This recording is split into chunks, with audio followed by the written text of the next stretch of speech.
Bueno, buen día compañeros. Siguiendo con el módulo de urgencias, vamos a hablar de la clase de descompensaciones agudas del paciente con cirrosis hepática. Soy Ricardo Rodríguez Villanueva, residente tercer año de medicina interna. Dentro de la agenda, pues, esta es la siguiente. Vamos a ver diferentes temas de forma breve pero concisa y con datos importantes que nos van a servir sobre todo para el abordaje de estos pacientes y evitar complicaciones. Los objetivos de la clase son diagnosticar adecuadamente descompensaciones agudas en el paciente con cirrosis hepática, su identificación tanto de los diagnósticos como de las indicaciones precisas de tratamiento y de hospitalización de acuerdo a cada descompensación, y sobre todo también conocer las complicaciones asociadas al manejo y sus repercusiones en el pronóstico del paciente, ya que, como sabemos, el paciente con cirrosis hepática es un paciente muy lábil en muchas cosas y que hay que tener mucho en cuenta. Las guías nos comentan algo, que lo ideal que tendríamos que tener es un medicamento o una terapia que nos ayude a prevenir la progresión de la cirrosis, a evitar futuros episodios de descompensación, a disminuir la inflamación, a la regresión de la propia fibrosis, a la regulación del flujo sanguíneo portal para evitar sus complicaciones y a normalizar el número de función de hepatocitos.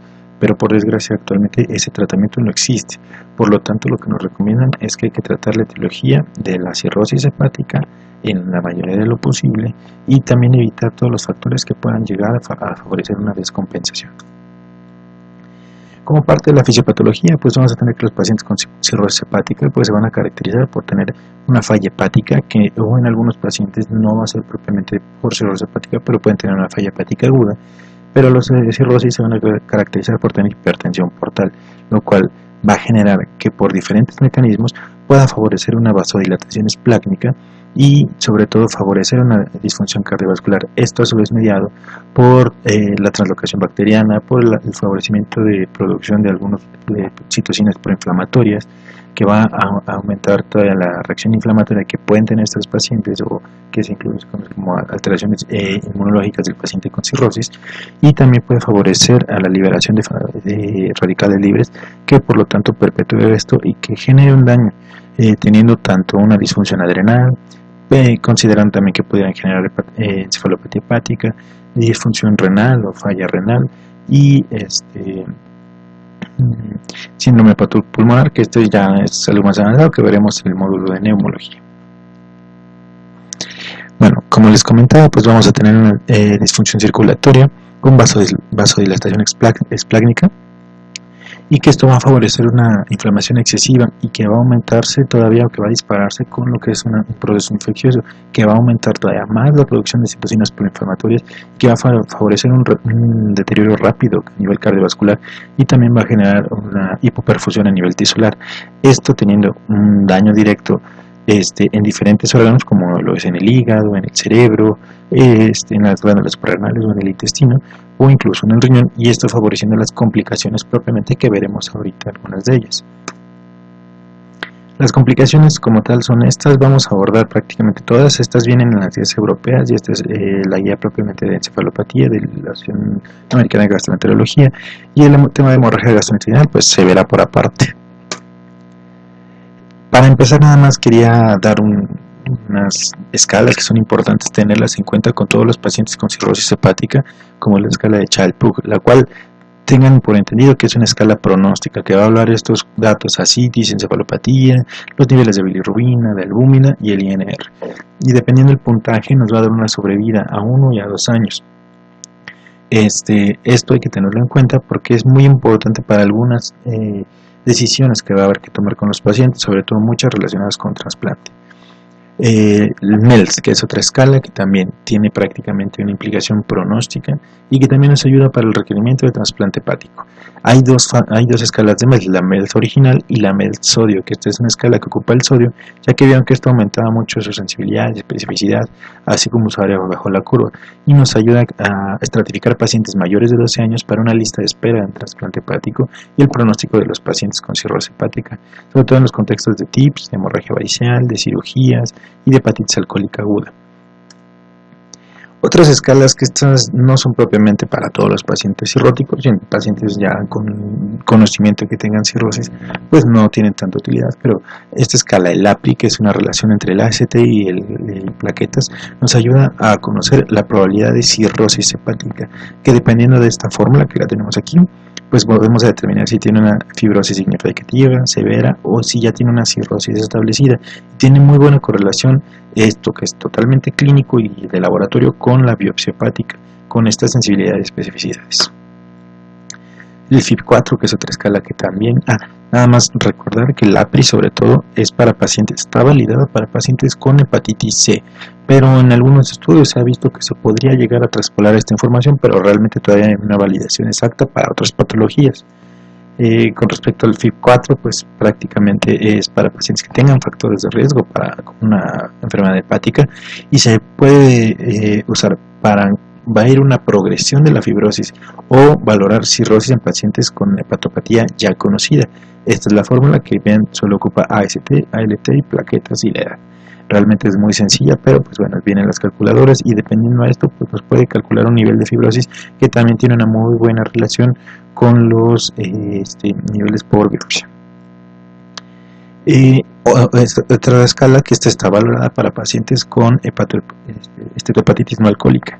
Entonces, esta es la fórmula, es un poco más compleja, pero ocupa varios datos que son muy fáciles de tener, como si tienen resistencia a la insulina, diabetes, si tiene el índice de masa corporal, AST-ALT, el conteo plaquetario, la albúmina, y con todo esto podemos también determinar, de acuerdo al puntaje que nos dé, pues nos va a dar una idea de qué tanta fibrosis o cirrosis pudiera llegar a tener el paciente, y también eso podemos valorarlo.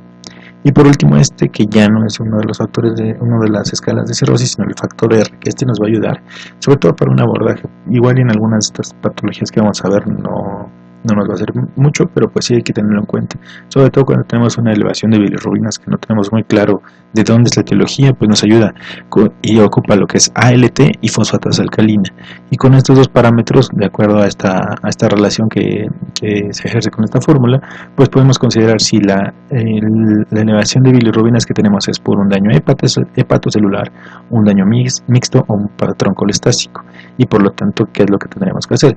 Interesándonos mucho en el servicio de urgencias, que si encontramos pacientes con patrón colestásico, es de ley que tenemos que hacer un estudio de imagen, de preferencia en ultrasonido, para valorar datos de obstrucción de la vía biliar y que por lo tanto están generando los cuadros de los pacientes. Repito, esto es para pacientes con hiperbilirrubinemia, sobre todo que no nos queda muy claro cuál es la etiología, o para apoyar el diagnóstico de que estamos ante un patrón colestásico. Bueno, para empezar con las descompensaciones, hablaremos de la citis. La citis es una acumulación de líquido en cavidad peritoneal, esa es su definición. Del 5 a 10% de pacientes con cirrosis hepática compensada la van a presentar, y cuando se presentan los pacientes disminuye su supervivencia de un 80 a 30%, teniendo una mortalidad a un año de 40% y a 2 años de 50%. Recordemos que hay 3 grados de ascitis, lo que es ascitis grado 1, la cual solamente es detectable por ultrasonido o por algún otro estudio de imagen, tomografía sobre todo. Grado 2 o moderada, que es la que es detectable por exploración física, que vamos a ver un aumento simétrico del perímetro abdominal, que podemos ver matidez cambiante, pero que un punto importante es que no está tensión. Y la grado 3 sobre todo es la que genera una distensión abdominal importante, o que se conoce como atención. Cada una tiene su manejo, por eso es importante conocer las clasificaciones y por lo tanto a partir de eso pues dar el tratamiento adecuado. Como parte de la clínica que les podemos proporcionar, pues bueno, de los datos clínicos más importantes para citis, pues es el aumento del perímetro abdominal con un likelihood radio de 4.1, y el otro dato, el signo de la helada cítica de Morgagni, que también es muy importante. El aumento de peso, el edema en miembros inferiores y el signo de matidez cambiante también son los más importantes que vamos a poder identificar en un paciente con cirrosis, y que ahorita tenemos evidencia de que son los más indicados. Hay 20.000 signos más, pero realmente todo esto es lo que nos enfoca más a pensar que esto es ascitis y que no es alguna otra cosa. El diagnóstico de ascitis, pues bueno, la clínica es muy importante, sobre todo para detectar ascitis grado 2 y grado 3, y sobre todo pues, en la grado 3 pues el compromiso que puede tener por la distensión abdominal y por el compromiso respiratorio del paciente. Y lo ideal es hacerle paracentesis. ¿Para qué? Para conocer de qué es esta citis. Esta citis puede ser de etiología por hipertensión portal o por alguna otra causa. Siempre hay que valorarlo, hay que tomar un citológico, citoquímico, el control de leucocitos y de neutrófilos, la cuantificación de proteínas totales, la albúmina y de preferencia un cultivo. Recordad que lo ideal, que por desgracia no se puede hacer en nuestro centro porque el laboratorio no lo permite, es que se metan 10 mililitros de líquido de ascitis en botellas de hemocultivo y así se procese, y eso sería lo ideal para un cultivo de líquido de ascitis, pero bueno, no nos lo permite. Hay que ver, ahorita veremos más adelante los criterios diagnósticos de peritonitis bacteriana espontánea, pero recuerden que es arriba de 250 neutrófilos, es un corte que tenemos que tener en cuenta para diagnosticar esta patología. Es importante sacar lo que es el GASA. El GASA es el gradiente de albúmina sérica con albúmina de líquido peritoneal, y cuando está mayor o igual a 1.1 nos indica que la ascitis que tiene el paciente es por hipertensión portal. Pero si fuera menor a 1.1, entonces tenemos que pensar en otras etiologías, que tenga algún otro proceso infeccioso, que tenga carcinomatosis, que el paciente tenga también datos de cardiopatía, enfermedad renal. Todo esto puede generar ascitis también, entonces eso hay que tenerlo en cuenta. Y me estaba saltando este punto. Es importante considerarlo que cuando encontramos un paciente con menos de 1.5 gramos por decilitro de proteínas en el líquido acítico, es un factor de riesgo muy importante para peritonitis bacteriana espontánea, y también ya lo veremos más adelante, es un criterio también para dejarles tratamiento profiláctico. Otras definiciones, pues una ascitis recidivante, aparte de los grados hay que valorar esto, si es recidivante, si es refractaria, una ascitis normal. Una recidivante es cuando se tienen 3 o más episodios en un año, y una ascitis refractaria, esta es como la definición, pero tiene estos criterios. Es una ascitis que no se podrá movilizar con tratamiento médico, el cual es el diurético, la restricción de sodio, que ya veremos ahorita, que es lo más importante, o que tiene recurrencia temprana tras la realización de una paracentesis de gran volumen. El tener ascitis refractaria prácticamente nos da una sobrevida estimada de 6 meses, teniendo un muy mal pronóstico en los pacientes con insuficiencia hepática. Los criterios que tiene que tener la ascitis refractaria: un tratamiento diurético intensivo, el cual se define como el uso de espironolactona a dosis máxima 400 miligramos diario, de furosemida a dosis máxima 160 miligramos, recuerden, dosis máxima en el contexto de un paciente con insuficiencia hepática, y que aparte tengan restricción de sodio adecuada por una semana o más. ¿Cómo vamos a saber que hay una falta de respuesta al diurético? Es cuando tenemos una pérdida de peso de menos de 0.8 kilogramos en 4 días, y que tengamos un sodio urinario menor a 30 milimoles. Esto nos quiere decir que prácticamente el paciente no está excretando sodio a pesar de que lo estamos forzando con los diuréticos, y que nos indica que prácticamente está fallando el tratamiento diurético.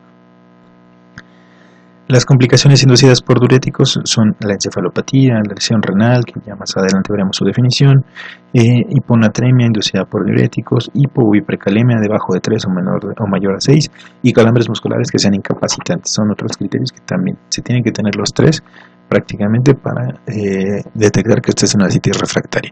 Y sobre todo mucho recordar las dosis máximas de los medicamentos, porque muchas veces ya decimos que es refractaria sin que estemos dándole al paciente este tratamiento. El tratamiento de la ascitis grado 1 realmente es vigilancia. No se ha visto que ningún estudio, ningún tratamiento, ningún medicamento cambie la historia natural de la enfermedad. Por eso solamente hay que vigilarlo, no hay que darle ningún otro manejo. Realmente el dar otro manejo solo es precipitarlo, que el paciente pueda tener complicaciones, incluyendo si damos diuréticos o si damos algún otro manejo. La ascitis grado 2 es una ascitis más especial que tiene muchas más pautas de tratamiento. Para empezar, no todos van a requerir tratamiento hospitalario, al menos que se presente una patología o una complicación asociada, como puede ser hipernatremia, encefalopatía, peritonitis bacteriana espontánea, lesión renal. En ese contexto sí hay que hospitalizar a un paciente, pero si no, no hay necesidad. Cuando tenemos un paciente que tiene ascitis y que tiene hipernatremia, tenemos que considerar la restricción de sodio de 80 a 120 milimoles por día, lo cual es equivalente a 4.6 a 6.9 gramos al día. Hay que dar diuréticos y hay que buscar esta meta de tratamiento. Cuando se tiene edema periférico, que disminuya más de 1 kilogramo al día, y si no tiene edema periférico, que disminuya de 0.5 kilogramos día. Es importante que los pacientes, por la activación del eje renina-angiotensina-aldosterona, van a tener hiperaldosteronismo. Favorece retención de sodio y por lo tanto hay que darle tratamiento con espironolactona, que sería el diurético inicial. La dosis inicial es de 100 miligramos y nos podemos ir hasta 400. Hay que valorar el aumento de la dosis cada 72 horas. Y en pacientes que tras el tratamiento con espironolactona y que no tengan una pérdida de peso de 2 kilogramos por lo menos semanales, 2 kilogramos o más obviamente, entonces en este momento hay que considerar que esta es una ascitis que va a requerir un tratamiento diurético extra, que son para pacientes no respondedores a espironolactona, y por lo tanto aquí tendremos que usar diuréticos de ASA como es la furosemida, iniciando con dosis de 40 y posterior a esto a 160 miligramos día. Recuerden que primero es espironolactona, e incluso se recomienda que primero se llegue hasta mínimo 200 miligramos y si no vemos una respuesta después de lo que serían 6 días, entonces podríamos ofrecerle agregar la furosemida. Pero recuerden que los pacientes con insuficiencia hepática son pacientes muy lábiles a los cambios de volumen. Si nosotros favorecemos que haya un mayor efecto diurético como el que tiene la furosemida sobre la espironolactona, que es el efecto que nos importa es más sobre el hiperaldosteronismo y el eje renina-angiotensina-aldosterona, pues obviamente podemos complicar al paciente con algunas de las cosas que ya veremos ahorita. Es importante que en cuanto se mejore la citis, se reduzca la dosis a la mínimamente efectiva, ya que si persisten los pacientes con dosis elevadas de diurético, tenemos el riesgo de que todas las complicaciones asociadas a este se presenten. Siempre es importante que antes de que se inicie el diurético, se corrija la causa, se corrija alguna complicación que esté asociada al tratamiento. Hay que suspender los diuréticos cuando se tenga un sodio debajo de 125, que se tenga lesión renal, que es una de las indicaciones principales y es una de las terapias principales, suspender el diurético. En encefalopatía hepática, ya que puede ser uno de los precipitantes, o en alteraciones del sodio, que puede ser tanto hipo como hiper, dependiendo del tratamiento que se esté dando, que sea menor a 3 o mayor a 6. El tratamiento de la citis grado 3 es paracentesis de gran volumen. Lo que recomiendan las guías no es sacarle nada más menos de 5 para que no tengamos que tramitarle la albúmina, como muchas veces se hace en el hospital. Es importante siempre evacuar la mayor cantidad posible.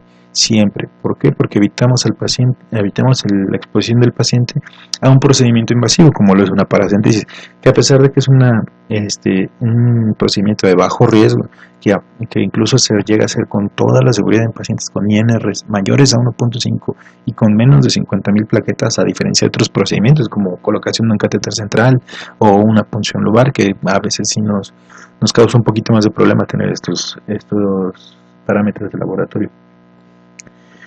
Y otro punto muy importante del tratamiento, aparte de la paracentesis de gran volumen, la reposición de albúmina. Eso es muy importante, porque si no, pues entonces podemos tener un deterioro muy importante del paciente. Contraindicaciones para la realización de paracentesis, pues es el embarazo, que tengas un paciente poco cooperador, o son pacientes encefalópatas, pero pues en ese caso no es una contraindicación absoluta y por lo tanto lo que tendrías que hacer es mejorar un poco la encefalopatía y ya tratas la citis después. Infección en el sitio de punción, pero bueno, ahí se puede realizar de cualquiera de los dos lados. Lo ideal es que se realice en el cuadrante abdominal inferior izquierdo, pero también se puede hacer del lado derecho en condiciones especiales, que tengan CID o que tengan distensión de esas intestinales de forma importante. Recordar que las evacuaciones de grandes volúmenes mayores a 5 litros van a disminuir el volumen circulante efectivo y por lo tanto generan una disfunción circulatoria post-paracentesis, que esta condiciona lesión renal aguda, hiponatremia dilucional, encefalopatía hepática, y tanto por sí misma puede aumentar la mortalidad y porque tenga alguna o las tres de estas, que puede considerarse como un mal pronóstico para el paciente. Y siempre recordar que cuando se evacúan arriba de 5 litros, se tienen que administrar 8 gramos de albúmina por cada litro que se saca. Ahí tenemos un ejemplo de cómo se realiza para que no queden dudas. Recuerden, más de 5 litros, 8 gramos por cada litro evacuado. Y menos de 5 litros, comentan que hay poca probabilidad de que haya disfunción circulatoria post-paracentesis, pero se puede considerar la administración de albúmina para mejorar un poco el pronóstico y evitar que haya que vuelva a generar citis de manera importante muy pronto. Se recomienda que la administración de albúmina sea posterior a la realización de paracentesis, ya terminado el procedimiento, y pues sea en el tiempo lo más corto posible para poder evitar la disfunción circulatoria. Este es un ejemplo de cómo se daría el albúmina. Tenemos un paciente que le hacemos una paracentesis de gran volumen, le sacamos 12 litros, entonces tenemos que calcularle 12 litros por 8 gramos de albúmina por cada litro que le sacamos. Son 8 por 12, da 96 gramos de albúmina en total que tenemos que reponer. Recordar que cada frasco de albúmina trae 50 mililitros al 20% y que trae 12.5 gramos por cada frasquito. Entonces, ¿cómo lo vamos a pasar? Un frasco de albúmina se pasa directamente en la vena periférica, no hay ningún problema. Se pasa para 1 hora hasta completar los 8 frascos. O sea, cada frasco, y entonces vamos a tardarnos 8 horas en pasarle todos los frascos. Esto porque se recomienda que tenga una velocidad de infusión de 1 a 3 mililitros por minuto.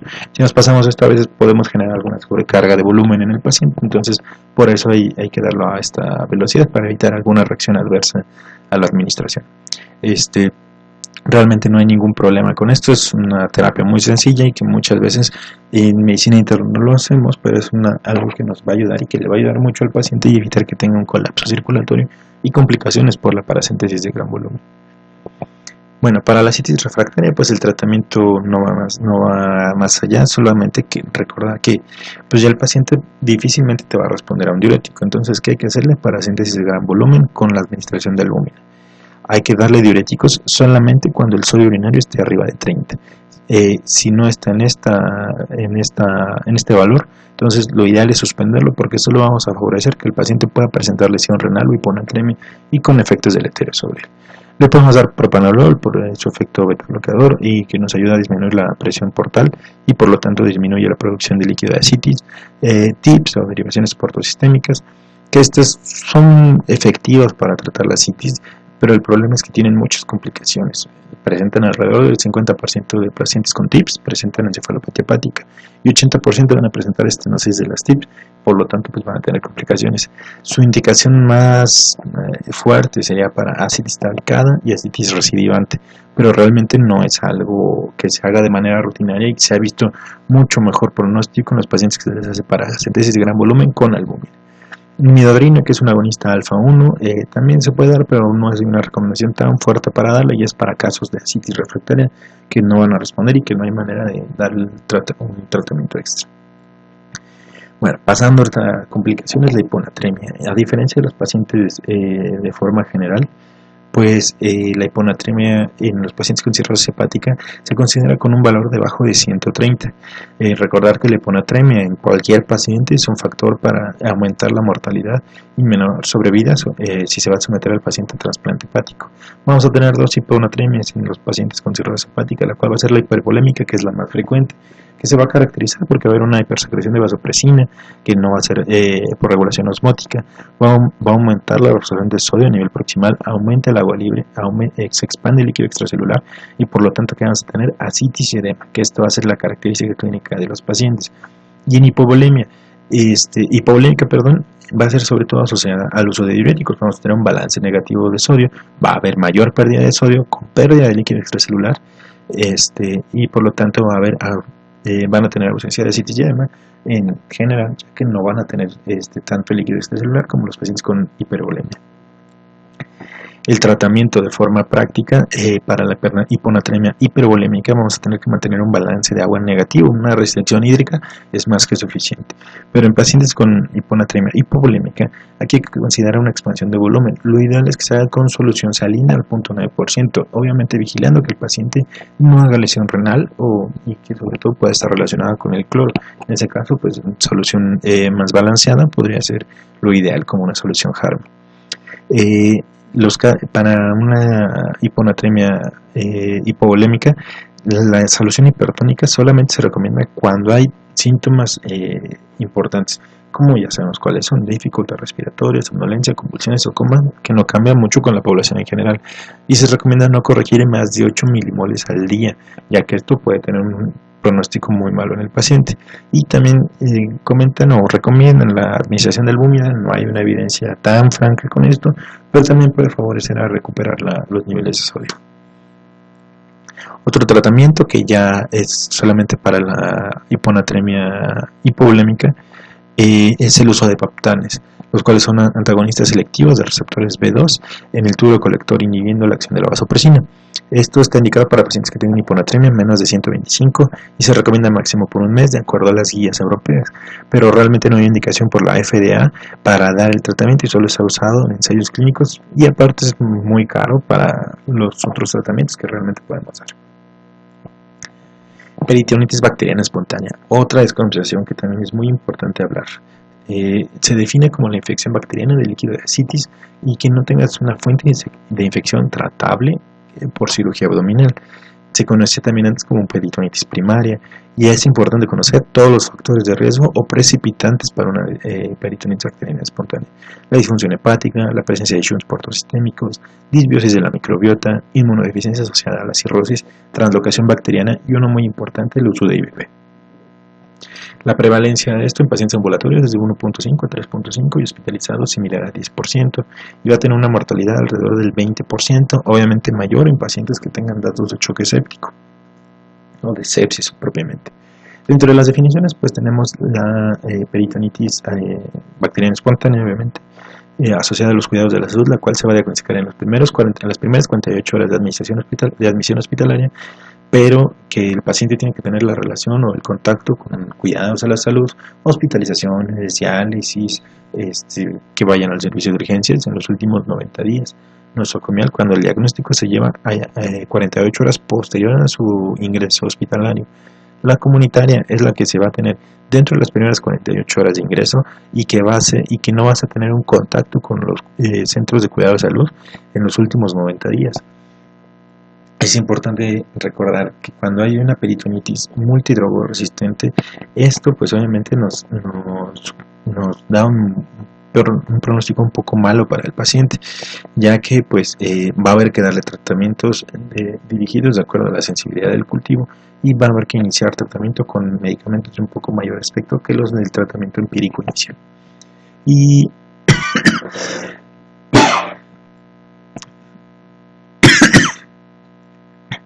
Y para la peritonitis recurrente, pues es cuando tenemos más de un episodio nada más de peritonitis, y esto prácticamente ya nos aumenta la mortalidad.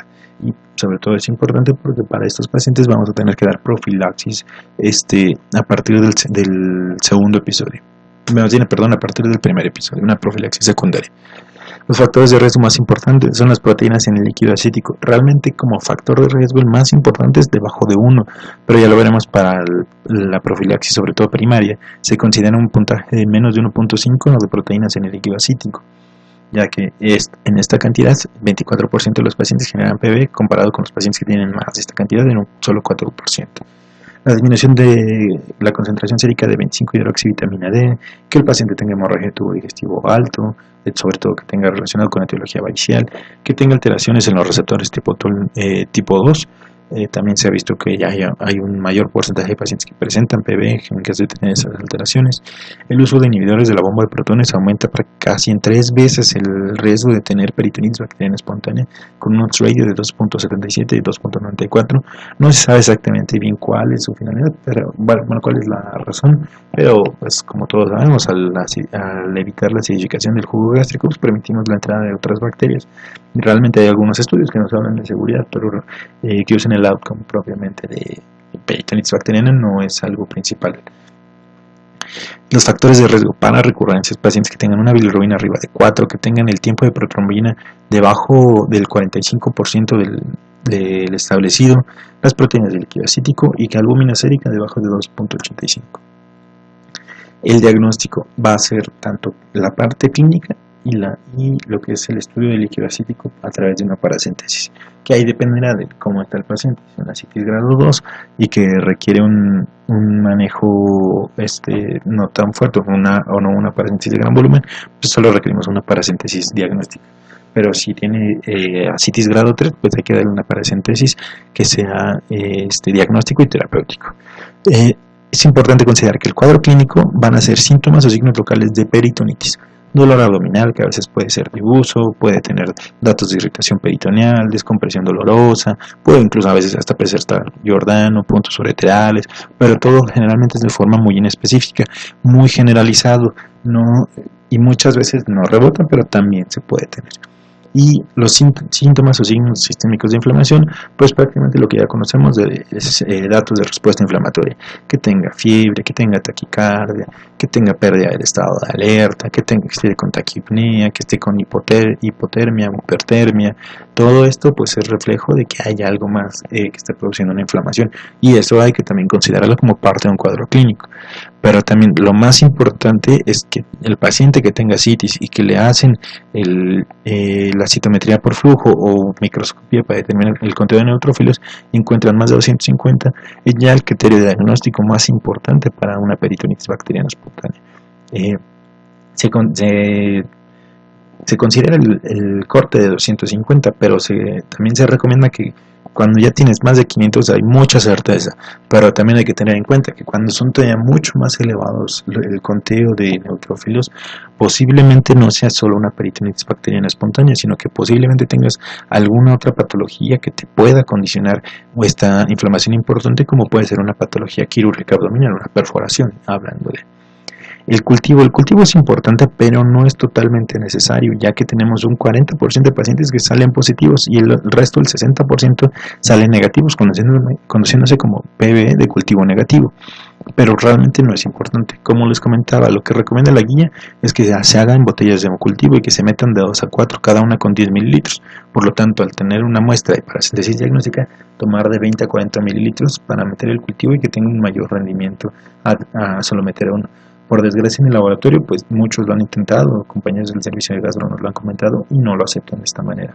Entonces tenemos que hacerlo en el frasquito, como ya sabemos, de preferencia en el frasquito de vidrio, que es donde lo aceptan, que porque si no las células se pegan, pero bueno, esa es otra cosa. Y otro punto, si tenemos el cultivo negativo, si el paciente tiene el cuadro clínico y el conteo de neutrófilos, no hay problema. El paciente tiene peritonitis bacteriana espontánea de cultivo negativo, pero realmente el paciente sí la tiene a pesar de no tener el cultivo positivo. Y cuando se tiene positivo, pues obviamente dar el tratamiento de acuerdo al agente aislado y al antibiograma y sensibilidad que presenta este paciente. Y se recomienda la realización de hemocultivos siempre previo antes al inicio de antibiótico de forma prioritaria para identificar, porque muchas veces los pacientes hacen bacteremia antes de tener una peritonitis bacteriana espontánea, ya que no se conoce propiamente la fisiopatología. Hay varias teorías, pero ninguna se ha dicho como que sí es esta, y una de ellas es que los pacientes hagan bacteremia y que sea por esa vía por la que lleguen las bacterias al líquido de citis. Dentro de la etiología o los agentes más importantes, los gram negativos, E. coli siendo las principales, pero siempre tener en cuenta los enterobacterias y pseudomonas aeruginosa, que es raro que infecte, pero muchas veces llegan a ser casos resistentes y a eso hay que tenerlo en cuenta. Y cocos gram positivos también es la otra gran parte, streptococcus, estafilococcus, enterococos y raro staphylococcus y streptococcus pneumoniae. También se pueden llegar a aislar anaerobios y hongos, que es alrededor del 2%, que van a conferir un peor pronóstico a los pacientes. El término de bacteriocitis, hay que recordar que es un paciente que tenga un cultivo positivo, pero con un conteo de neutrófilos menor a 250, y tenemos dos caminos, dependiendo de los síntomas. Si el paciente tiene síntomas de respuesta inflamatoria o de dolor abdominal o de irritación peritoneal, se considera como sintomático, pero si no los tiene es asintomático, y muchas veces esto se considera como un estado transitorio y que puede ser reversible de la colonización del líquido de ascitis. Se debe repetir el cultivo y si este segundo cultivo sale positivo, entonces hay que dar un tratamiento, pero si no, el paciente entonces solamente se puede vigilar. En pacientes sintomáticos se considera mucho que es como un estadio inicial de peritonitis bacteriana espontánea, que igual no ha hecho la propia respuesta inflamatoria para tener más de 250 neutrófilos, pero se considera que en ese momento hay que dar un tratamiento, porque si no el paciente en algún momento cercano va a cursar con una PBE y nos vamos a tardar en dar el tratamiento y por lo tanto va a tener un mal pronóstico en el paciente. Peritonitis secundaria, esta puede ser un 5% de pacientes con cirrosis hepática, ya que por la citis puede favorecer a la formación de edema de las asas intestinales y por lo tanto llegar a favorecer una perforación o inflamación de algún órgano intraabdominal, hablando principalmente de intestino, pero realmente puede ser cualquiera. El paciente va a tener síntomas y signos con mucha localización abdominal, donde sí va a haber una locación muy evidente, más allá de un dolor difuso, que es lo más común en una peritonitis bacteriana espontánea. Normalmente vamos a tener múltiples agentes aislados, ya que son parte de la microbiota intestinal, sobre todo cuando es una perforación intestinal. Vamos a tener un elevado conteo de neutrófilos más allá del corte que se usa y también de proteínas en el líquido de ascitis. En el tratamiento inicial que le demos al paciente con antibióticos, pues el paciente va a tener una mala respuesta, va a tener deterioro hemodinámico, se va a chocar, va a requerir aminas, puede llegar a intubarse por estas alteraciones, y hay que pensar que esto no es completamente una PBE, sino que hay que ver que no tenga alguna otra alteración, y por lo tanto se recomienda que se realice un estudio de imagen y se considere un tratamiento quirúrgico lo más pronto posible para evitar complicaciones. El tratamiento empírico, lo que recomiendan las guías, pues como también lo dicen las guías de sepsis, es dar el tratamiento antibiótico lo más pronto que se pueda en cuanto ya se tiene el diagnóstico. Hay que evitar el uso de nefrotóxicos, por lo mismo que ya les comentaba, para evitar la formación de lesión renal. Si el paciente presenta resistencia bacteriana, pues esta aumenta la mortalidad hasta 4 veces arriba de los pacientes que no tengan resistencia bacteriana. El tratamiento empírico inicial de primera elección es cefotaxima 2 gramos cada 8 horas IV o 2 gramos cada 4 horas si el paciente está un poco más grave. Hay muchos artículos que nos hablan que la cefotaxima sí es superior a la ceftriaxona y otros que nos dicen que no, que son totalmente igual. Realmente la guía nos recomienda que cefotaxima es lo ideal, pero que pues sí realmente también se puede usar ceftriaxona. La dosis aquí es de 2 gramos cada 24 horas o 1 gramo cada 12 horas, perdón, como lo deseen. Y en caso de alergia a betalactámicos se puede considerar el uso de ciprofloxacino 400 miligramos cada 12 horas, también de primera elección o como forma empírica, y ya posterior a tener el antibiograma del aislamiento que se tenga, pues obviamente se puede dar el tratamiento dirigido.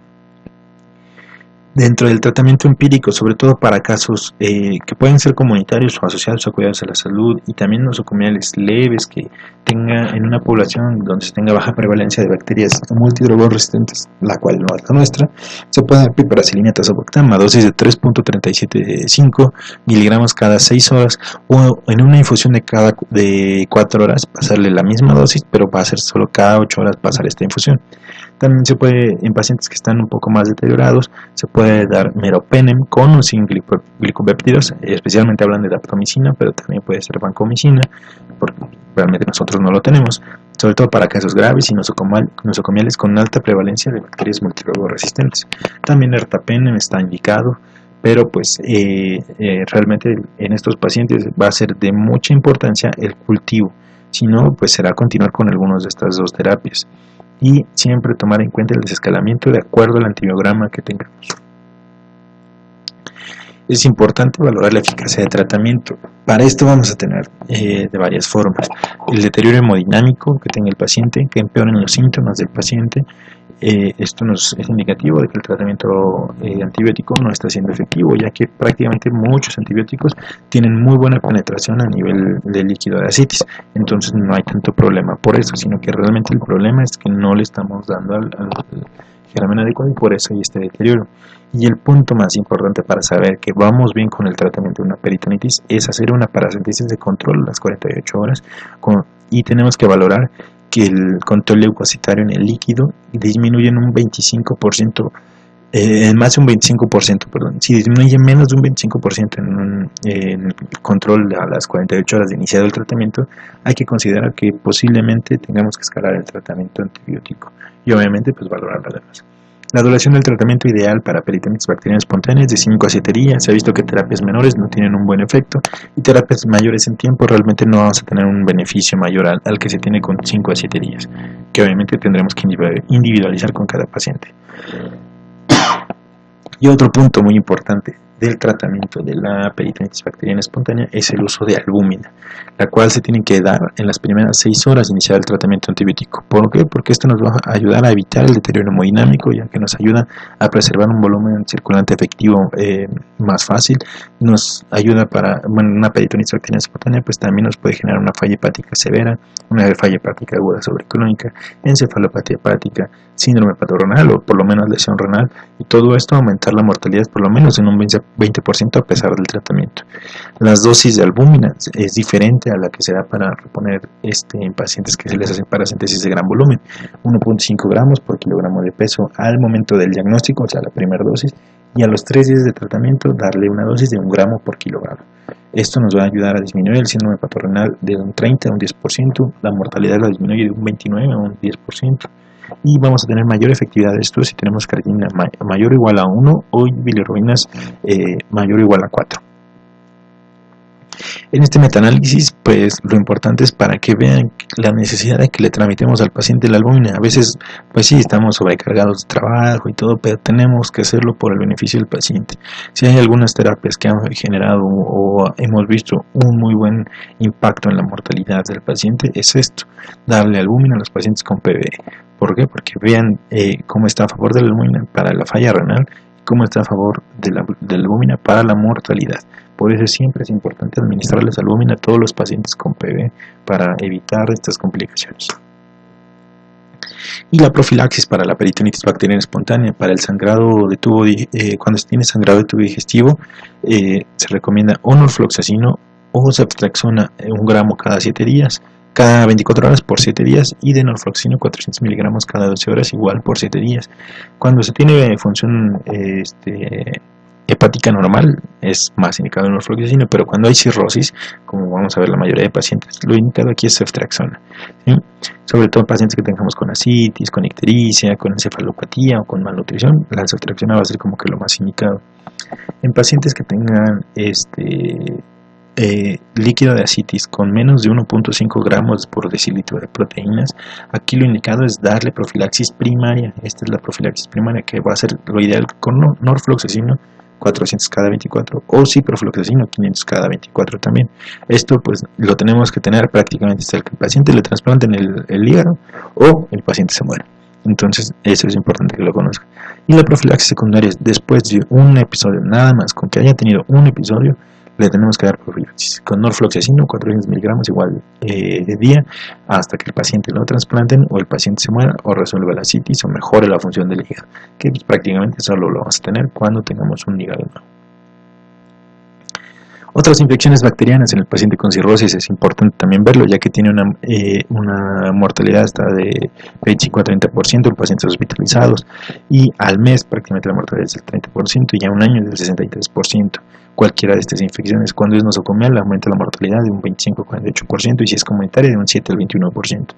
Va a ser el principal factor de riesgo para una falla hepática aguda sobre crónica en pacientes ya con cirrosis hepática establecida, y las más comunes van a ser las infecciones de vías urinarias, neumonía, infecciones de tejidos blandos y bacteremia, ¿sí?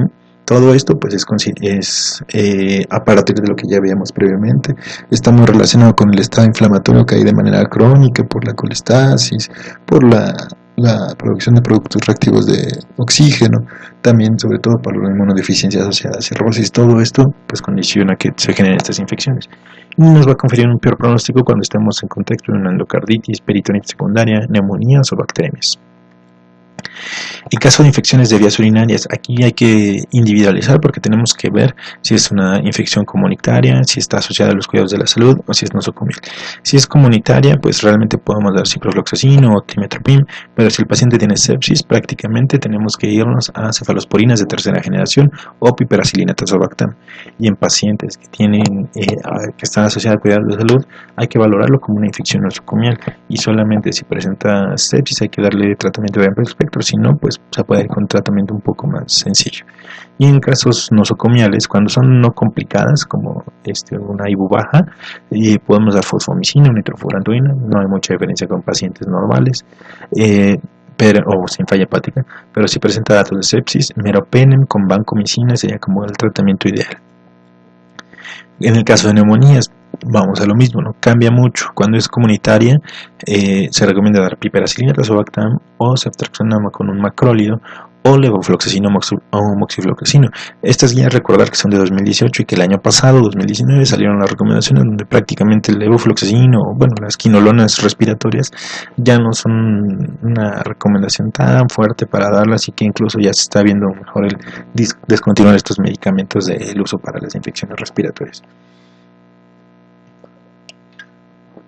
Cuando tenemos neumonías asociadas a cuidados de la salud, pues lo mismo que veíamos previamente, depende de qué tanta prevalencia de gérmenes multiresistentes o que haya sepsis, que lo podemos tratar más como una comunitaria o como una nosocomial. Y en una nosocomial hay que tomar en cuenta que se dé septacidima en un principio, cubriendo los gérmenes, cubría cualquier cefalosporina de tercera generación, más pseudomonas, que se le dé meropenem con levofloxacino o algún glicopeptídeo, como lo sería la vancomicina en nuestro caso. Y en casos de celulitis o infecciones de tejidos blandos, pues aquí lo ideal es iniciar con piperacilina tazobactam, y en caso de que no, se puede dar una cefalosporina de tercera generación con oxacilina o dicloxacilina o alguna que sea un espectro similar. Si es asociada a cuidados de la salud, lo mismo, hay que individualizar, ver los pacientes, ver qué tanta prevalencia hay de gérmenes multiresistentes o si el paciente tiene datos de sepsis. Y en celulitis ya nosocomiales se recomiendan cefalosporinas de tercera generación o meropenem con oxacilina o glucopéptidos. Eso es importante tenerlo en cuenta.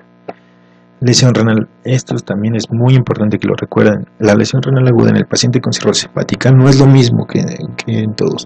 Y una cosa muy importante, no todos los pacientes que tengan lesión renal aguda en cirrosis hepática tienen síndrome hepatorenal. Esto tiene unas características que ahorita veremos un poco más adelante, pero para empezar tenemos que tener unos conceptos muy claros. Este cuadrito lo traduje, vienen las guías europeas del manejo de complicaciones de las descompensaciones del paciente con cirrosis, lo pueden checar ahí, pero bueno, aquí está traducido. La definición de creatinina sérica basal se recomienda usar el valor obtenido en los últimos 3 meses y si hay varias mediciones, el que esté más cercano al ingreso. Lesión renal aguda, ¿cómo la vamos a definir? De acuerdo a ICAAC, que es el Club Internacional de Ascitis, lesión renal, aquí. El aumento de creatinina sérica mayor a 0.3 miligramos de litro en las últimas 48 horas con respecto a la basal. Aumento de creatinina sérica mayor al 50% dentro de los últimos 7 días con respecto a la basal. Va a tener 3 estadios. El estadio 1, que se va a dividir en 2, es el aumento de creatinina sérica mayor o igual a 0.3 miligramos de litro o mayor o igual a 1.5 a 2 veces de la creatinina basal que se tenía previamente. Y en el estadio 1A es cuando se tiene este rango de aumento, pero con creatinina sérica menor a 1.5, y 1B cuando se tiene un rango de creatinina sérica mayor a 1.5. El estadio 2 es cuando tenemos un aumento de la creatinina sérica basal mayor a 2 a 3 veces y el estadio 3 mayor a 3 veces o mayor a 4 miligramos con un aumento agudo mayor a 0.3 miligramos de litro o inicio de terapia de sustitución renal. Y hay que valorar sobre todo la regresión, si es que mejora y se va de un estadio 3 a un estadio 2 o estadio 1, o si hay progresión. Si tenemos un estadio 1B y de repente ya empieza a irse al 2 y luego al 3, esto nos va a indicar que el paciente va a tener mayor necesidad de terapia de sustitución renal. Y también tenemos que ver la respuesta al tratamiento. Si no tiene respuestas, no hay regresión de la lesión renal o está progresando. Si hay una respuesta parcial, cuando hay una regresión del estadio de aquí, pero la creatinina sérica basal, la creatinina sérica todavía queda por encima de 0.3 de la basal, y una regresión completa donde prácticamente o normalizamos valores o incluso menores a 0.3 miligramos de litro de la diferencia de la basal. Hay que considerar también que pues muchas veces los pacientes que vamos a ver no tienen una creatinina basal, entonces nos podemos basar en el gasto urinario. Estos son los criterios para el gasto urinario para los estadios de lesión renal. Esto está más por lo que es la CADIGO, pero pues está adaptado para lo que es aquí ICA. El tratamiento de una lesión renal aguda pues va a ser identificar la causa, prevenir la progresión de la lesión, tratar lo que es infecciones, diuréticos. Sobre todo hay muchos pacientes que se les inicia el diurético o se les aumenta la dosis y van a presentar lesión renal, que tengan hemorragia de tubo digestivo, que le hayan hecho una paresthesia de gran volumen sin reposición de albúmina, el uso de algún otro nefrotóxico, antibióticos, AINES, que el paciente tenga ascitis a tensión o incluso el uso de contrastes yodados. Hay que estratificar de acuerdo a ICA, como ya veíamos, o incluso a CADIGO, sobre todo hablando de lesión renal, enfermedad renal crónica, que recuerden que es cuando se tiene este deterioro con una tasa de filtrado menor de 60 por 3 meses y con evidencia del daño a nivel de riñón. Lo principal, hay que discontinuar diuréticos, ya que estos pueden ser muchas veces los precipitantes y crean muchas veces solo con suspender el diurético y dar una hidratación normal, sin irnos ya muy allá, se puede mejorar. Si el paciente está tomando AINES, que se suspendan, otros nefrotóxicos, vasodilatadores o beta bloqueadores, hay que evitarlos porque pueden favorecer la lesión renal por hipoperfusión a nivel renal. El tratamiento de infecciones también es muy importante en caso de que se presenten. Y bueno, ya un poco más específico de las acciones que nosotros vamos a tener, más allá de solo suspender algunos tratamientos, va a ser la expansión del volumen y de acuerdo a pérdidas y a la etiología del paciente. Si el paciente tiene una lesión renal estadio mayor al 1A o asociado a infecciones o sin una causa aparente, se puede usar albúmina como expansión de volumen que se dé a 1 gramo por kilogramo de peso, máximo 100 gramos al día y por 2 días. Si con esto mejora, pues ahí ya veríamos si hay progresión o hay mejoría de la lesión renal. Si el paciente tiene ascitis de tensión, entonces lo que se recomienda es la reposición de albúmina y la paracentesis para que se evacúe. A pesar de que esta sea menor a 5 litros de la evacuación, también aquí en este contexto se recomienda administrar la albúmina, poco más que cuando no se tiene lesión renal. La diarrea o diuresis excesiva, pues prácticamente va a ser una generar una deshidratación, una lesión prerrenal, como ya sabemos, y por lo tanto una reanimación con cristaloides es más que suficiente para esto. Y en pacientes que tengan hemorragia gastrointestinal, pues aquí lo ideal sería, si el paciente está perdiendo sangre, la terapia transfusional sería lo más ideal. Pero recordar que en los pacientes con hemorragia, sobre todo varicial, que es la que se va a relacionar más con estos pacientes, tenemos que tener una meta de hemoglobina de 7 a 9 y no irnos más allá, porque solo aumentamos la mortalidad de los pacientes y aumentamos el riesgo de resangrado con las complicaciones que esto conlleva. Hay que siempre identificar el tipo de lesión renal. Se pueden usar algunos biomarcadores como el N-gal urinario, se puede usar el FENA también para conocer cómo es la lesión y sobre todo poder clasificarla. Dentro de las lesiones que se presentan en los pacientes, pues el 68% van a ser perrenales, sobre todo por estos tres estados que ya les he comentado.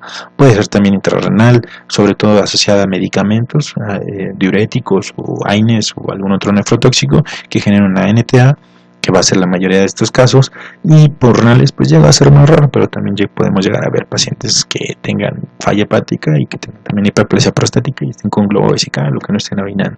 Todo esto pues obviamente puede deteriorar la función renal del paciente. El síndrome hepatorrenal, ya yéndonos a otro tema, lo vamos a abordar de forma muy general y solo porque es importante que se lleven esto. No toda lesión renal en el paciente con insuficiencia hepática es síndrome hepatorrenal, ¿sí? Eso es muy importante porque muchas veces van a ver en urgencias el uso inadecuado de albúmina, el uso inadecuado de la reanimación de los pacientes, el uso de terlipresina cuando no está indicada, todo eso hay que tenerlo en cuenta. Por definición, el síndrome hepatorrenal es una falla de la función renal por vasoconstricción renal en pacientes con falla hepática terminal, falla hepática aguda o hepatitis alcohólica. En cualquiera de estos tres contextos se puede llevar un síndrome hepatorrenal. Actualmente se conocen dos tipos de síndrome hepatorrenal, uno que es relacionado a lesión renal aguda, donde vamos a tener un aumento de la creatinina mayor al 50% o más de 2.5 miligramos en menos de 2 semanas. O el tipo 2, el cual es no relacionado a lesión renal, y vamos a tener obviamente un tiempo de evolución mayor a 2 semanas y usualmente se va a acompañar de ascitis resistente diuréticos. Dentro de la fisiopatología, de forma muy general, vamos a tener un aumento de citocinas proinflamatorias por cualquiera de las causas. Va a haber colestasis, va a haber disfunción micro y macrovascular con amplificación de PAMS y DAMS en túbulo proximal, el daño mitocondrial que esto genera, va a haber una menor absorción de sodio y cloro y va a haber una activación del sistema renina-angiotensina-aldosterona que nos va a llevar a una disminución de la tasa de filtrado glomerular. Los criterios actuales que se ocupan para el síndrome hepatorrenal en estas guías publicadas en 2018 son los siguientes: el diagnóstico ya establecido de cirrosis hepática y ascitis, el diagnóstico de acuerdo a criterios de ACI y ICA de lesión renal, la ausencia de respuesta a 2 días de suspensión de diurético y de expansión de volumen con albúmina a 1 gramo por kilogramo de peso, que el paciente no tenga datos de choque, antes se consideraba que el paciente no tuviera infección, pero que realmente ahorita es que no tenga choque por cualquier causa, porque esta puede ser la causa de la lesión renal. Que el paciente no tenga nefrotóxicos, AINES, aminoglucósidos, medios yodados, que el paciente también no tenga daño estructural, que va a ser a través de una recolección de orina de 24 horas, que no veamos proteinuria mayor a 500 miligramos, que no tenga microhematuria con más de 50 eritrocitos por campo y que también tenga un ultrasonido renal normal. Por lo tanto, considera que el protocolo para decir que un paciente podría tener síndrome hepatorrenal mínimo va a tardar 2 días en lo que le suspendemos el diurético y le expandimos el volumen, verificamos que no tenga choque, le suspendemos también todo esto, o más bien valorar que no lo tenga, le hagamos un ultrasonido y una recolección de orina de 24 horas. Todo esto hay que tenerlo en cuenta y sobre todo pues, todo esto puede estar sesgado por todo el manejo que se dé y muchas veces pues obvio en urgencias no se tiene que considerar un paciente con hepatorrenal, puedes llegar a sospecharlo, pero tienes que tener todo esto prácticamente listo para decir, bueno, sí es una hepatorrenal, pero en esos casos realmente hay que apoyarnos de los servicios especializados que hay aquí, y el servicio de gastroenterología tendría que valorar a estos pacientes previo que se les inicie algún otro manejo con terlipresina, con norepinefrina, que luego ahí en urgencias se indican. Por último, ya la última complicación de la que vamos a hablar es encefalopatía hepática. La encefalopatía hepática pues, es una disfunción cerebral causada por insuficiencia hepática y o derivación por toxicidad sistémica, que se manifiesta como un amplio espectro de anomalías neurológicas o psiquiátricas que van desde alteraciones subclínicas hasta el coma. Su prevalencia es del 10 al 14%, vamos a verlo de 16 al 21 en pacientes con cirrosis descompensada y del 30 al 50% en pacientes con TIPS.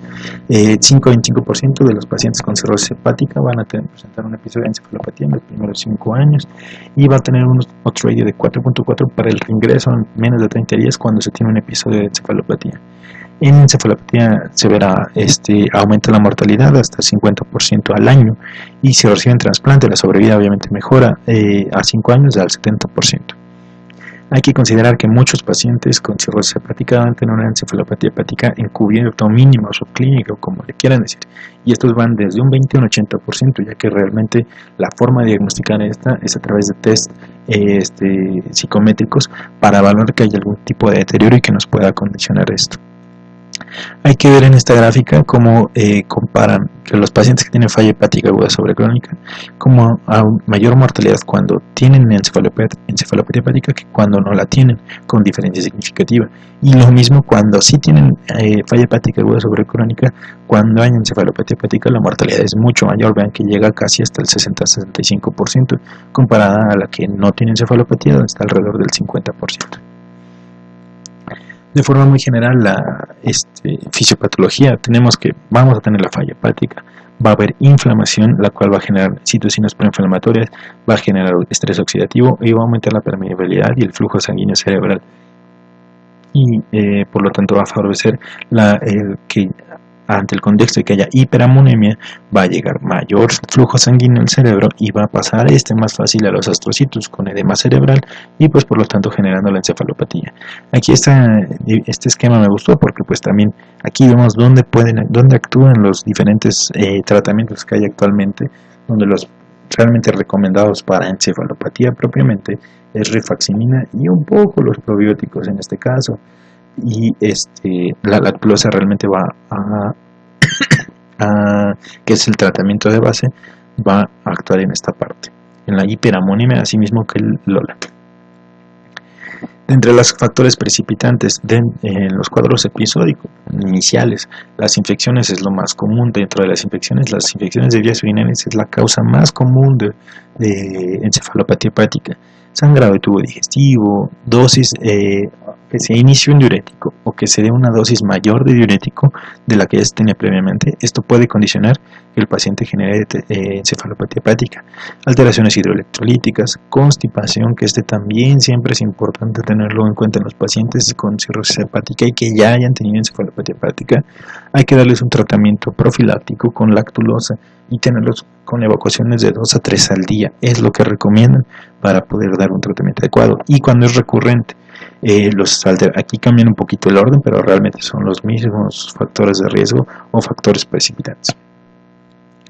Es importante la clasificación, ya que de acuerdo a esta, pues es el tratamiento que tenemos que ofrecer y es el pronóstico que nosotros vamos a tener con el paciente. Hay que clasificarlo de acuerdo a la causa subyacente, A, B o C, dependiendo si es por falla hepática aguda, si tiene TIPS o si es cirrosis hepática crónica.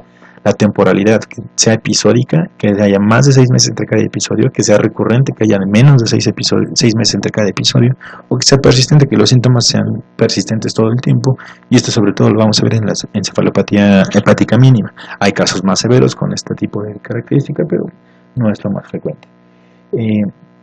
Un factor precipitante, si hay que valorarlo si es precipitada o si es espontánea o no precipitada, si no encontramos algún factor, que muchas veces el no encontrar el factor es un mal pronóstico para el paciente porque no vamos a tratar la causa subyacente cuando posiblemente sí la haya. Y por severidad, lo que es la escala de West Haven, la cual va de 0 a 4. 0 se considera como mínima, donde solo vamos a ver alteraciones en test neuropsiquiátricos o psicométricos y que estos nos van a indicar que hay esta disfunción en los pacientes y que puede que requieran un manejo. El West Haven 1, donde se va a caracterizar por alteraciones neurológicas inespecíficas, como puede ser inatención, euforia, ansiedad, y algo característico que son hallazgos que no son reproducibles. El West Haven 2, vamos a ver desorientación sobre todo en tiempo. Aquí es donde entra la asterixis o flapping, que pueden ver en la bibliografía anglosajona, y cambios de la personalidad evidentes, a diferencia del West Haven 1, donde puede ser a veces que lo consideremos hasta normal, si lo queremos ver así. West Haven 3, vamos a ver somnolencia, estupor, desorientación en espacio, y algo característico es que van a ser hallazgos reproducibles, que nosotros lo exploramos y lo volvemos a explorar y lo volvemos a explorar, y esto va a estar presente.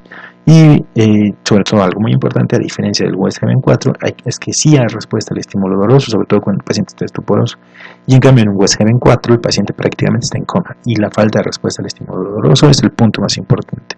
Aquí les dejo esta tablita que viene un poco más desarrollada para que la chequen en casa, y sobre todo tener algo en cuenta. Aquí esta línea la puse porque en el mínimo, grado 0 y 1, realmente puede pasar inadvertida una encefalopatía hepática. A diferencia del grado 2, ya tenemos desorientación y asterixis, es más que evidente, y cuando hay somnolencia, estupor o coma, pues obvio, es más que evidente que el paciente tiene algo más a nivel neurológico. Algunos síntomas, sobre todo que vamos a ver en la encubierta, que pueden ser en más del 80%, cambios de la personalidad, alteraciones de la memoria, del sueño vigilia, disminución en la concentración, disminución del procesamiento de la información y falta de coordinación motora, y otros, los muy evidentes, somnolencia, estupor, desorientación en tiempo, lugar o persona, asterixis o flapping, que es el movimiento que ya ahorita veremos un diagrama de cómo se realiza, estados de coma, y algunos pacientes, un tercio de los pacientes pueden llegar a presentar convulsiones, y esto automáticamente un paciente que convulsiona, aunque sea una convulsión leve y que solo haya sido una, hay que considerarlo como una encefalopatía grave, y que obviamente hay que dar un tratamiento y una vigilancia un poco más estrecha. El flapping o la asterixis, vean, ese es el movimiento que vamos a ver al momento en que nosotros extendemos de forma forzada la mano y soltamos de forma súbita el temblor que va a haber, donde se va a regresar a la posición inicial hasta llegar a un estado basal. El abordaje. Primero que nada vamos a tener que confirmar el grado de insuficiencia hepática o la presencia de insuficiencia hepática y la presencia de vibraciones portosistémicas, y también clasificar la encefalopatía hepática. Hay que excluir otras causas de disfunción neurológica y o psiquiátrica, evaluar comorbilidades y factores precipitantes. Hay que evaluar estudios de imagen si presenta sintomatología abrupta, inusual, datos de focalización neurológica y respuesta limitada al tratamiento ya establecido previamente. Hay que tener siempre en cuenta diagnósticos diferenciales, como sobre todo en pacientes con alcoholismo, en este caso, como síndrome de Berry-Korsakoff, donde a pesar de que pueden tener todos los síntomas similares, posiblemente no tengan asterixis. Un dato muy importante es que los pacientes van a tener amnesia, sobre todo anterógrada. Entonces siempre hay que tenerlo en cuenta. Supresión etílica es otro diagnóstico muy común y que muchas veces se llegan a equivocar en el servicio de urgencias. Los pacientes van a tener un poco más de delirium, van a tener disautonomía, los van a ver diaforéticos, taquicárdicos, hipotérmicos, hipertérmicos. Esto es muy común. Y un temblor que no es asterixis, y eso nos puede apoyar un poco más al diagnóstico. Alteraciones metabólicas como hiponatremia, hipoglucemia o alcalosis metabólica pueden condicionar cuadros similares por el deterioro neurológico, intoxicaciones por el antecedente de consumo de alcohol o benzodiazepinas, un estatus epiléptico no convulsivo, sobre todo en pacientes un poco más graves, y aquí la única diferencia que vamos a poder notar es los cambios en el electroencefalograma. Normalmente un paciente con encefalopatía hepática no tiene algo significativo en el electro. Se han descrito ahí algunas ondas, pero realmente no hay nada establecido y no se ha visto nada que tenga una significancia. Y un hematoma subdural o un traumatismo craneoencefálico, o incluso un EBC, los datos de focalización neurológica son más que claros y que nos deben de ayudar a pensar que hay algo más allá de solo una encefalopatía hepática. Bueno, un paciente con encefalopatía hepática posible que nosotros valoramos en el área de urgencias, lo primero, como a todos prácticamente, el ABCDE es lo inicial. Hay que valorar también los electrolitos y glucosa antes de alguna otra maniobra, ya que muchas veces es esto. Ya que tenemos el diagnóstico confirmado de encefalopatía, entonces tenemos que ver si el paciente tiene falla hepática aguda, entonces tenemos que valorar que el paciente se ingrese a UCI, porque eso es un mal pronóstico.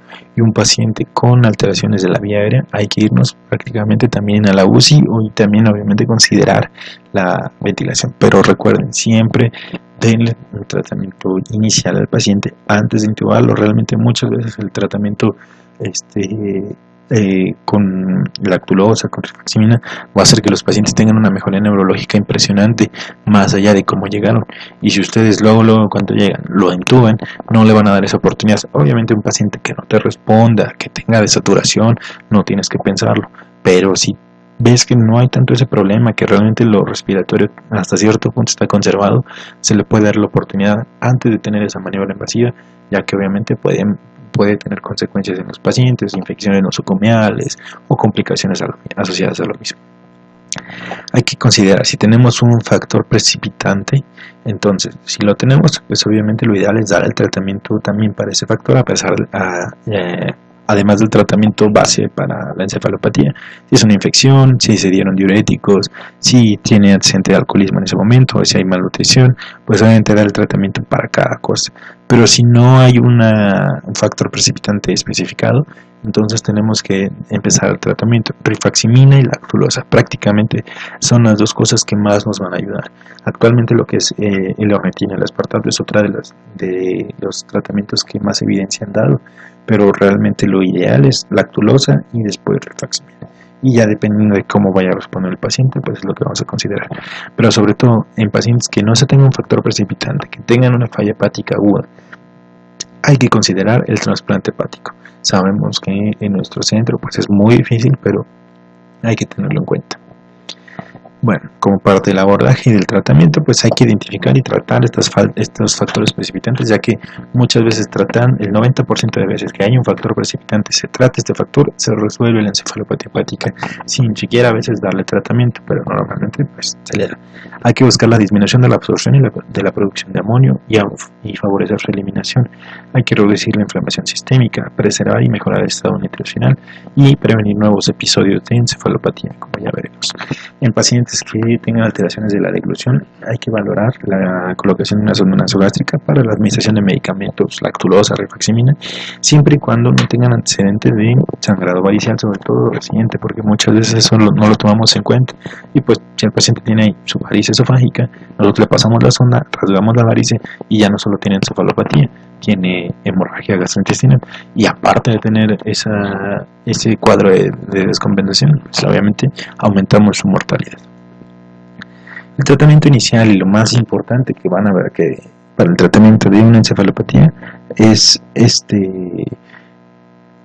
la lactulosa, la cual es un disacárido no absorbible, el cual nos ayuda a reducir la absorción de amoníaco en la luz intestinal. Va a tener un efecto laxante, modifican el microbioma intestinal, las bacterias que no producen ureasa, y va a acidificar un poco el pH intestinal, favoreciendo la eliminación del amonio. Va a prevenir pacientes, sobre todo, se va a considerar como prevención en pacientes con hemorragia gastrointestinal, y la falta de respuesta al tratamiento nos debe de hacer buscar otros factores precipitantes no reconocidos previamente u otra causa del deterioro neurológico. En caso de que el paciente sea intolerante a la lactosa, que esto es una recomendación muy hacia el azar que ponen las guías, se puede usar enemas de lactosa. Nosotros lo usamos de una manera un poco más rutinaria porque muchas veces el paciente no tiene vía oral que se pueda usar.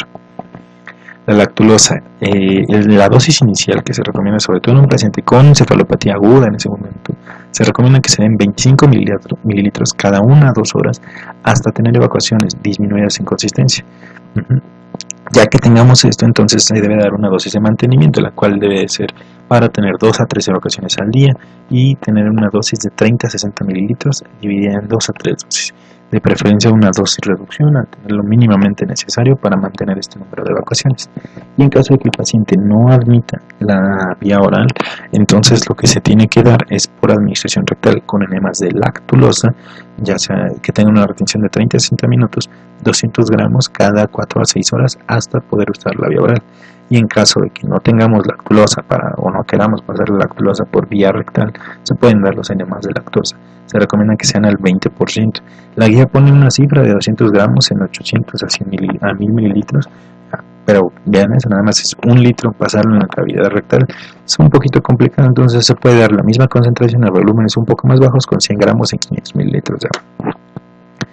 La rifaximina, que es el otro agente que se usa de primera instancia para el tratamiento de una encefalopatía hepática, es un agente antimicrobiano con mínima absorción gastrointestinal que va a tener una actividad in vitro, sobre todo amplia para bacterias entéricas, anaerobias, aerobias, gram positivas, gram negativas, que tiene poca inducción de la resistencia bacteriana y que sobre todo por su absorción intestinal es algo muy importante.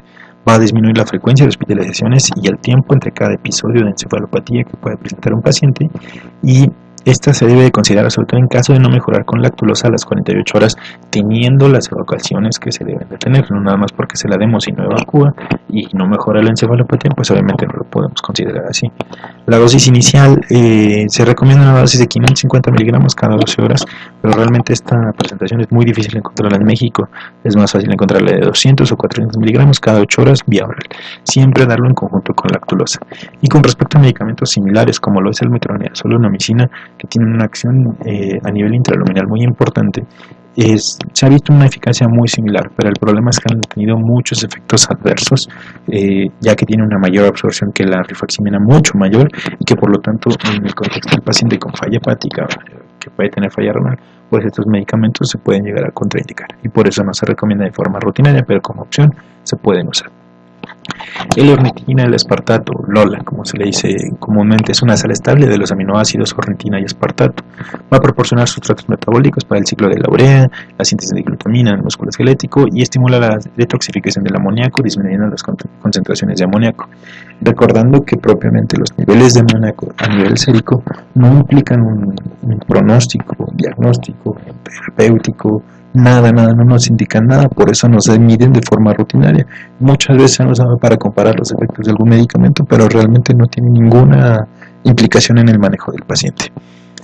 El LOLA como tal disminuye el tiempo de recuperación de encefalopatía, el tiempo de hospitalización, la reducción de mortalidad, mejoría en test psicométricos y disminución de amonio postprandial, sobre todo en pacientes con encefalopatía, en estos dos últimos, en pacientes con encefalopatía mínima. Hay que evitarla por recomendación del fabricante, en algunos dice de 2.5, en otros dice de 3 miligramos de decilitro. Si tenemos ese nivel de creatinina, hay que evitarla hasta no recuperar esa función renal. El Epamers, que es el nombre comercial de este medicamento, viene normalmente en ámpulas de 5 gramos en 10 mililitros, ya que el tratamiento que se ha visto en encefalopatía que funciona es el tratamiento intravenoso. Se recomiendan dosis de 4 a 6 ámpulas en 500 mililitros de solución salina o solución glucosada para 24 horas en una infusión continua. Obviamente la solución pues tendríamos que evaluar al paciente, y si tiene hiponatremia, si tiene hipernatremia, qué es lo que sería más adecuado para darle. La infusión se le puede pasar para 24 horas o se puede pasar para pasar en el número de acuerdo al número de ámpulas, el número de horas que va a pasar la infusión. Puede ser 4 a 6 horas pasar la infusión sin ningún problema. Se recomienda nada más, igual por recomendación del fabricante, diluir las 6 ámpulas máximo en 500 mililitros, no juntar más ámpulas en 500 mililitros de solución. La dieta. Antes se recomendaba la restricción de proteínas, pero actualmente se ha visto que realmente no hay una implicación. Se recomienda una ingesta normal de proteínas, ya que esta no exacerba la encefalopatía hepática. Por mucho se recomienda que se restrinjan de 2 a 5 días en el periodo más crítico de la encefalopatía, sobre todo cuando no hay un nivel de conciencia adecuado, es cuando se recomienda restringirlo, pero si no hay una evidencia que recomiende su restricción. Requerimientos calóricos del paciente de 35 a 40 kilocalorías por kilogramo de peso ideal. Los requerimientos de proteínas de 1.2 a 1.5 gramos por kilogramo de peso al día. Vean, realmente son dosis pues muy comunes o muy normales en otros pacientes. Que el paciente tenga comidas de poca cantidad o suplementos nutricionales líquidos distribuidos a lo largo del día y con colación nocturna. Tratamientos de segunda línea. Los probióticos se ha visto que presentan una menor recurrencia de encefalopatía hepática comparado con el placebo, pero sin diferencia con la lactulosa, sin repercusión en el reingreso hospitalario, así que mucha finalidad no tienen. Otro punto es el zinc. El déficit de zinc a nivel presináptico se ha visto en pacientes con encefalopatía hepática crónica y o recurrente. Este modula la acción del glutamato y favorece la conversión de aminoácidos en urea. Y otra parte del tratamiento de segunda línea, el trasplante hepático, la falta de respuesta a tratamiento convencional, que sea una encefalopatía recurrente no tratable y que tenga una falla hepática con un MED mayor a 15, ya nos da con un grado de recomendación 1, que sea paciente candidato para trasplante hepático. También se pueden dar tips, pero también, como veíamos, es una de las complicaciones y es incluso uno de los factores predisponentes.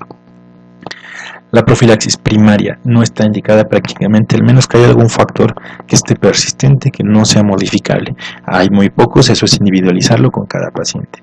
Y la profilaxis secundaria. Después del primer episodio se recomienda solo lactulosa, y cuando hay más de 2 episodios se recomienda lactulosa con rifaximina como profilaxis secundaria. Obviamente para tener de 2 a 3 evacuaciones al día, siempre tener la dosis entre 30 a 60 o la mínima necesaria para 2 a 3 evacuaciones al día, para evitar que el paciente tenga constipación y que sea un factor predisponente a encefalopatía. En pacientes que tengan TIPS no se recomienda una profilaxis rutinaria. Se recomienda también descontinuar el tratamiento profiláctico si hay evidencia del factor de control del factor predisponente, si se corrige el estrado nutricional siempre, y algo muy importante en la profilaxis de los pacientes, la educación del paciente y familiares para las medidas higiénico-dietéticas, los medicamentos, la lactulosa, las evacuaciones y los datos de alarma que nos hagan pensar que el paciente se deterioró un poco en su encefalopatía. Entonces todo eso hay que tenerlo en cuenta. Y bueno, ya para terminar nada más vamos a dar unas diapositivas rápido de perlas clínicas para que la chequen rápido. Con respecto a la citis, pues bueno, recordar que el tratamiento es por grados, el grado 1 vigilancia, el grado 2 es la restricción de sodio y el uso de diuréticos. Siempre recomendar primero la espironolactona y segundo la furosemida. El grado 3 la paracentesis de gran volumen con la reposición del albúmino. Y el diurético solamente si los niveles de sodio urinario todavía persisten arriba de 30. Y para la citis refractaria, el tratamiento, y recuerden que es ya con tratamiento diurético intensivo, que tenga falta de respuesta al tratamiento diurético y que tenga complicaciones inducidas por diurético. Que el tratamiento no varía mucho de la citis grado 3 con paracentesis de gran volumen, con reposición de albúmina, diuréticos solamente si hay una adecuada excreción de sodio, propanolol, TIPS y midodrina son otros de los fármacos que se pueden llegar a usar. Para la hiponatremia, recordar que el corte es menor a 130, recordar que hay dos, hipervolémica o hipovolémica, y que la hipervolémica va a tener ascitis y edema, y se tiene que dar una restricción hídrica, menos de 1 litro al día, y en pacientes con hiponatremia hipovolémica, que normalmente va a estar asociada a diuréticos y no va a tener ascitis y edema, pues el tratamiento es la expansión de volumen con solución salina, y la hipertónica solamente para casos sintomáticos, no corregir más de 8 milimoles al día, y el uso de albúmina también está indicado. Para peritonitis bacteriana espontánea, recordar que el cuadro clínico y la paracentesis con el conteo de neutrófilos mayor a 250 es el criterio diagnóstico. El cultivo es necesario, pero no es indispensable para el diagnóstico. Recordar que el 60% de las peritonitis son con cultivo negativo. El término de bacteriocitis, tomarlo en cuenta siempre que sea un cultivo positivo con neutros de menos de 250. Y si tiene clínica, entonces se tiene que dar tratamiento. Si no tiene clínica, se repite el cultivo, y si sigue positivo, dar tratamiento. El tratamiento especial para la peritonitis bacteriana espontánea es el antibiótico empírico, idealmente cefotaxima o ceftriaxona, y el uso de albúmina al primer y al tercer día, con las siguientes dosis que vienen aquí remarcadas en negritas.